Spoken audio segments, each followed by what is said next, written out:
Hi friends, വീഡിയോയിലേക്ക് സ്വാഗതം. Assistant prison officer എക്സാമിൻ്റെ സ്പെഷ്യൽ ടോപ്പിക്കിൽ ഉൾപ്പെട്ട കേരള ജയിൽ വകുപ്പും ഘടനയും പ്രവർത്തന രീതിയും എന്നീ ഭാഗത്തുനിന്ന് കുറച്ച് ഭാഗങ്ങളാണ് ഈ വീഡിയോയിൽ ഉൾപ്പെടുത്തിയിരിക്കുന്നത്. വീഡിയോയിലേക്ക് കടക്കാം. കേരള സംസ്ഥാന രൂപീകരണം ജയിൽ വകുപ്പിൻ്റെ തുടക്കം എന്താണെന്ന് നോക്കാം കേട്ടോ. 1956 കേരള സംസ്ഥാനം രൂപീകൃതമായതോടെയാണ് കേരളത്തിലെ ജയിൽ വകുപ്പിൻ്റെ ചരിത്രം ആരംഭിക്കുന്നത്.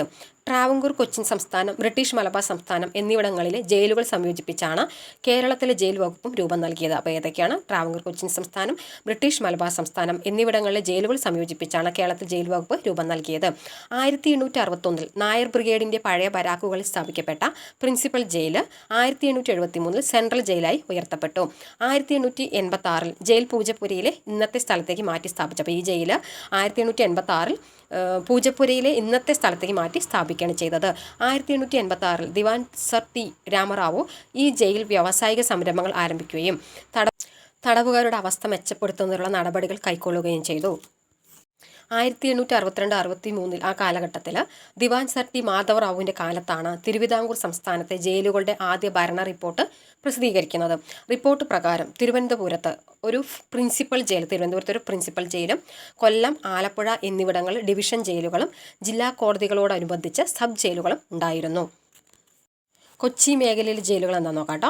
കൊച്ചിയിൽ മെച്ചപ്പെട്ട രീതിയിലുള്ള ജയിലുകൾ ആരംഭിക്കുകയും ജില്ലാ കോടതിയിൽ സ്ഥാപിക്കപ്പെട്ടപ്പോൾ ജയിലുകളുടെ നിയന്ത്രണം ജില്ലാ ജഡ്ജിമാരുടെ നിയന്ത്രണത്തിൽ ആകുകയും ചെയ്തു. എറണാകുളത്തും തൃശ്ശൂരും ഉണ്ടായിരുന്ന 2 ജയിലുകളും തൃപ്പൂണിത്തുറയിൽ ഉണ്ടായിരുന്ന ഒരു ചെറിയ ജയിലും എറണാകുളം ജയിലിൻ്റെ ഭാഗമായി തീർന്നു. 1890 എറണാകുളത്ത് സെൻട്രൽ ജയിൽ സ്ഥാപിച്ചു. 1890 എറണാകുളത്ത് സെൻട്രൽ ജയിൽ സ്ഥാപിച്ചത്. 1892 ജയിൽ ഭരണം മെച്ചപ്പെടുത്തുന്നതിനായി ബ്രിട്ടീഷ് പോലീസ് ഉദ്യോഗസ്ഥനായ ശ്രീ റോബിൻസനെ സൂപ്രണ്ടായിട്ട് നിയമിച്ചു. അപ്പോൾ 1892 ജയിൽ ഭരണം മെച്ചപ്പെടുത്തുന്നതിനായിട്ട് ബ്രിട്ടീഷ് പോലീസ് ഉദ്യോഗസ്ഥനായ ശ്രീ റോബിൻസനെ സൂപ്രണ്ടായിട്ട് നിയമിക്കുകയാണ് ഉണ്ടായത്.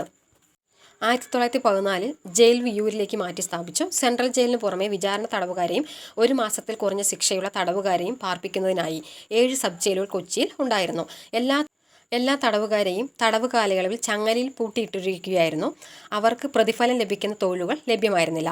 എറണാകുളത്തും തൃശ്ശൂരും താമസമാക്കിയ ബ്രിട്ടീഷ് ശിപായികൾ ആയിരുന്നു ജയിലുകളുടെ സുരക്ഷാ ചുമതല നിർവഹിച്ചിരുന്നത്. പ്രധാനപ്പെട്ട ജയിലുകളും ചരിത്രപരമായ സംഭവങ്ങൾ എന്താണെന്ന് നോക്കാം. കേരളത്തിലെ ഏറ്റവും പഴയ ജയിൽ കോഴിക്കോട് സ്പെഷ്യൽ സബ് ജയിലായിരുന്നു കേട്ടോ. അതായത് കേരളത്തിലെ ഏറ്റവും പഴയ jail Kozhikode special sub jail ആണ്. ഇത് 1861 സ്ഥാപിക്കപ്പെട്ടതാണ് കേട്ടോ. കേരളത്തിലെ ആദ്യത്തെ സെൻട്രൽ ജയിൽ കണ്ണൂർ സെൻട്രൽ ജയിലാണ്. 1869 ഇത് സ്ഥാപിക്കപ്പെട്ടത്. 1914 കൊച്ചി രാജ്യത്തിൻ്റെ ഭാഗമായി ആരംഭിച്ച വിയു സെൻട്രൽ ജയിൽ സ്വതന്ത്രാനന്തരം കേരളത്തിലെ 3 സെൻട്രൽ ജയിലുകളിൽ ഒന്നായി മാറി. 1890 ശ്രീമൂലം തിരുനാൾ മഹാരാജാവിൻ്റെ ഭരണകാലത്ത് നിരാലംബരായ തടവുകാർക്ക് വീടുകളിൽ എത്താൻ പണം നൽകാൻ ഉത്തരവിട്ടിരുന്നു. 1904 സെൻട്രൽ ജയിലിൽ വനിതാ തടവുകാർക്കായി പ്രത്യേക ബ്ലോക്കുകൾ സ്ഥാപിക്കുകയുണ്ടായിട്ടോ. തടവുകാർക്ക് വൈദ്യസഹായം നൽകുന്ന ചുമതല സ്റ്റേറ്റ് ചീഫ് മെഡിക്കൽ ഓഫീസർക്ക് ആയിരുന്നു.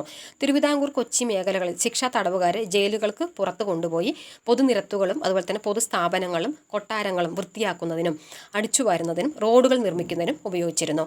കേരള സംസ്ഥാന പുനഃസംഘടന കാലത്ത് മലബാർ മേഖലയിൽ Kannur central jail, Kozhikode special jail എന്നിവ കൂടാതെ 20 സാധാരണ സബ് ജയിലുകളും ഉണ്ടായിരുന്നു. ഹായ് ഫ്രണ്ട്സ്, വീഡിയോ ഇഷ്ടപ്പെട്ടാൽ ലൈക്ക് ചെയ്യുക, ഷെയർ ചെയ്യുക, സബ്സ്ക്രൈബ് ചെയ്യുക കേട്ടോ.